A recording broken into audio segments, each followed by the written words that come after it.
नमस्कार, मी आपल्यासह पूजा आणि आपण पाहत आहात लोकवाहिनी मीडियामध्ये महाराष्ट्र टॉप 10 बुलेटिन। तर घेऊया आढावा महाराष्ट्रातील काही खास घडामोडींचा। राज्यातील अनेक जिल्ह्यांना मुसळधार पावसाचा इशारा, प्रशासन सतर्क। पवित्र पोर्टल अंतर्गत 30,000हून अधिक शिक्षक पदांसाठी पसंतीक्रम भरण्यास सुरुवात। मुख्यमंत्री आणि उपमुख्यमंत्र्यांच्या बैठकीत राज्यातील विकास कामांचा आढावा। धाराशिव कृषी घोटाळा प्रकरणी 15 कृषी अधिकारी निलंबित। एफडीए आयुक्त तुकाराम मुंढे यांचा इशारा, कामचुकार अधिकाऱ्यांनी जावे घरी।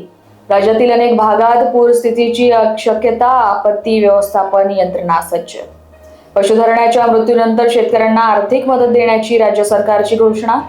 पावसाळी अधिवेशनात विविध महत्त्वाच्या विधेयकांवर चर्चा। राज्यातील रुग्णालयांमध्ये व्हायरल तपासाच्या रुग्णसंख्येत वाढ। रक्षाबंधन आणि आगामी सणांमुळे महाराष्ट्रातील बाजारपेठांमध्ये मोठी गर्दी।